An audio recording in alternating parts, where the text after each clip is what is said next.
Hoje foi votado no Parlamento, como sabe, o aumento de impostos, este agravamento da carga fiscal. Ora, o Bloco de Esquerda votou contra. O senhor, se estivesse no Parlamento, como é que votaria este agravamento da carga fiscal? Mas não estou. Este aumento de impostos? Mas não estou. Então, mas qual é a sua posição sobre este aumento de impostos? A minha posição era que eu preferia que não se tivesse chegado a essa situação. Mas é impossível discutir isto sem discutir a questão europeia, não é?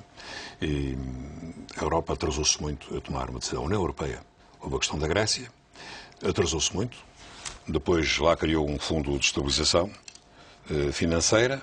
Aliás, o Banco Central Europeu andou a financiar os bancos privados ao juro de 1%, não é? E não dava aos Estados que se endividaram para evitar uma crise sistémica e para atenuar os efeitos da crise. Porque o grande problema não é o das finanças públicas. O grande problema é o da dívida privada, sobretudo no setor bancário, que pressiona as finanças públicas. O senhor acha que Portugal devia recorrer a esse Fundo de Estabilização Financeira?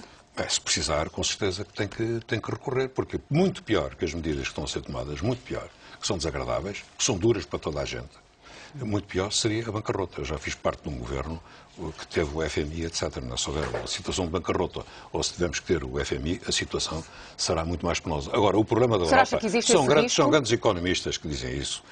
O problema da Europa não é o da austeridade, é da falta de solidariedade.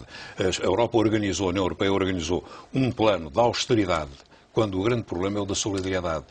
E estão a repetir as receitas que levaram a esta crise. O que nós precisamos é de crescimento, de emprego, de coesão social. Mas as medidas que estão a ser tomadas aqui foram tomadas em Espanha. Qual é o principal problema que o Dr. Manuel Alegre identifica neste momento no país? É o problema que decorre dos problemas estruturais do país, do nosso atraso estrutural, sobretudo o problema da dificuldade de crescimento, devido a muitos fatores. Tem a ver com o atraso cultural, a qualificação, o nosso tecido empresarial, tudo isso. Não acha que o principal problema é o desemprego? Mas também com o nosso enquadramento europeu. É o principal desemprego. É o problema número 1 da Europa. E o que é que o senhor pensa destes cortes nos subsídios de desemprego que o Governo decidiu, no âmbito deste pacote de austeridades? Eu teria preferido que, por exemplo, se cotasse mais no desperdício, ouvi dizer que fizeram-se cálculos, que se os ministérios fizessem alguma redução moderada, isso talvez se pudesse evitar, seria com certeza preferível. Agora, acho que a consolidação das finanças públicas é necessária, porque sem financiamento a economia para e o desemprego aumenta.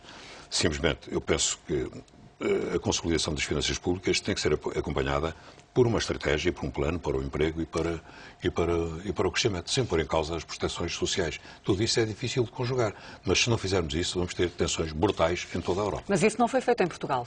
Porque foram agora decididos cortes nas prestações sociais, nomeadamente no subsídio de desemprego. Eu acho que houve aqui uma situação de emergência nacional que levou àquele acordo informal entre o PS e o PSD. Aliás, eu desejaria... E o senhor está de acordo com esse acordo?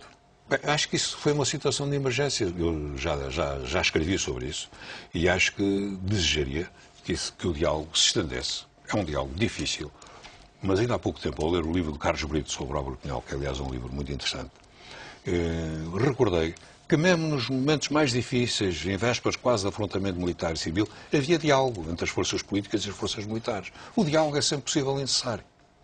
E é preciso ultrapassar as tensões pessoais, os tabus, tem que haver mais diálogo no Parlamento. Isto não se resolve só com o acordo informal PS-PSD. Então. Até porque isto tem uma carga política por detrás, que quem paga os custos é o PS e, a prazo, quem capitaliza é o PSD. Então o que é que o senhor propõe? Diálogo com todos, CDS, PC, Bloco de Esquerda, com todos. E, sobretudo, com os parceiros sociais, nomeadamente com os sindicatos, que eu penso também que devem fazer um esforço. Os sindicatos são imprescindíveis, como são os parceiros sociais. Mas não pode haver uma linha só de resistência. O país tem que se mobilizar para ter uma perspectiva. As pessoas não vivem sem esperança. Dizia o Churchill durante a guerra. Tem que haver esperança mesmo nas situações mais difíceis. E é preciso dar uma perspectiva, encontrar novas soluções e inventar novas soluções. Portanto, o Dr. Manuel Alegre diz que não quer ser um presidente executivo nem o número 2 do governo, mas tem ideias muito concretas sobre a forma como o governo se deve relacionar pode ser um intérprete com do outras país, forças pode políticas. Ser e deve ser um mobilizador. Deve ser um mobilizador. E deve ter propostas. Não se pode substituir ao governo, mas pode fazer propostas. Eu estou a dizer que desejaria, e sou Presidente, farei esforços nesse sentido para que haja mais diálogo, mais concertação social e para que haja uma mobilização nacional dos portugueses para saírem desta situação em que estamos. Senão, teremos sempre austeridade, recessão, mais austeridade. Acha que o Cavaco Silva tem falhado nisso? O professor Cavaco Silva o Presidente tem o seu estilo.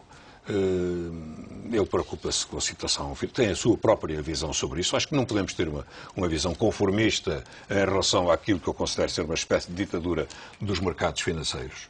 E que o Presidente tem aí um papel e tem que ter uma voz, mesmo na cena internacional. Temos que mudar a Europa e temos que mudar o estado de coisas no mundo, senão vamos ter tensões que nós não sabemos onde é que nos podem levar. As pessoas não podem viver assim. Isto não pode... Mesmo a Europa, tal como nós imaginamos, era uma soberania partilhada. Está a transformar-se numa soberania muito limitada para as nações mais frágeis e para uma super-soberania para as nações mais fortes, nomeadamente a Alemanha. Tudo isto tem que ser rediscutido. E o Presidente da República, sem ser um executivo, tem uma voz e tem que ser o intérprete do sentimento nacional. Porque isto que está a passar vai levar a um renascimento de nacionalismos e vai pela porta pior, pela Dr. Manuel Alegre, se o senhor vier a ganhar a eleição presidencial, há pouco dizia... Sou candidato para isso. Acha que tem condições para vencer, mesmo que historicamente em Portugal um Presidente em exercício faça 2 mandatos? Ou tenha feito 2 mandatos até agora? Nessas coisas nunca nada é definitivo. Eu já usei uma vez uma metáfora futebolística, não é? Há sempre uma primeira vez, não é? Eu recordo que da outra vez, quando me candidatei, davam-me 7% e davam quase 80% ao professor Cavaco Silva. Ele ganhou com 50,5% e eu fiquei a 29 mil votos da segunda volta. Desta vez são condições muito diferentes. Ele é Presidente. O combate, em princípio, tem vantagem, mas ele também é corresponsável por esta situação. Porque o Presidente Cavaco Silva ele utilizou como um grande argumento o facto de ser um economista, um professor de finanças. Veio com o conceito de cooperação estratégica que eu contestei logo no primeiro debate que tive com ele. Porque acho que uma coisa é a cooperação institucional, outra é a cooperação estratégica, que tem subjacente a ideia de que o Presidente partilha a definição das políticas. E isso tem em si mesmo um germe de conflitualidade com o Governo. A verdade é que ele não governa. E a verdade é que, sendo uma pessoa competente, sem dúvida nenhuma, como economista, ele não resolveu. Como é que tenciona na campanha eleitoral responsabilizá-lo pela situação em que estamos? Não, porque ele criou a ilusão de que, sendo professor e sendo um economista, poderia evitar e poderia ajudar a criar um Portugal mais próspero e evitar situações desta natureza. Não pode porque não governa. Não pode porque não governa. Vai ser essa a sua principal linha de discurso em termos de estratégia presidencial? Não só a principal. Eu acho que temos que discutir a questão da Europa, a nossa relação com a Europa, uma nova visão de Portugal.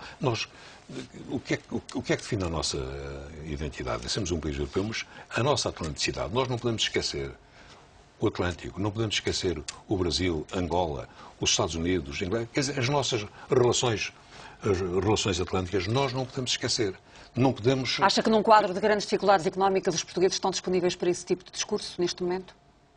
Os portugueses não estão disponíveis para viver sem esperança, para viver sem horizonte e para viver numa situação em que a sua capacidade de decisão fica cada vez mais condicionada.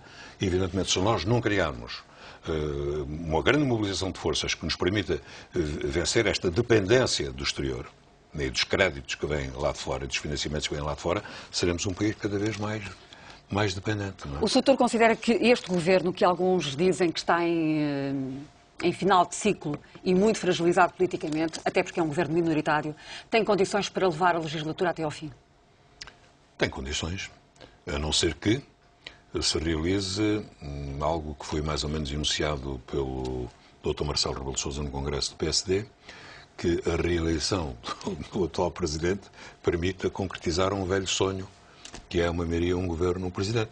Que da eleição do atual Presidente haja a tentação de dissolver a Assembleia para facilitar uma vitória do outro lado. Mas isso não vale a pena fazer vaticínios. Agora, esse problema existe. Eu não estou aqui para derrubar governos, nem para interferir na ação governativa. E, portanto, creio que são um fator de estabilidade. Mas em que circunstâncias é que admitiria? Acho que é um dos problemas desta eleição. Está em causa a escolha de um Presidente e da personalidade do Presidente e das ideias que um Presidente tem e do projeto que ele tem para o país. Isso é o essencial. Mas também há outras consequências dessa escolha.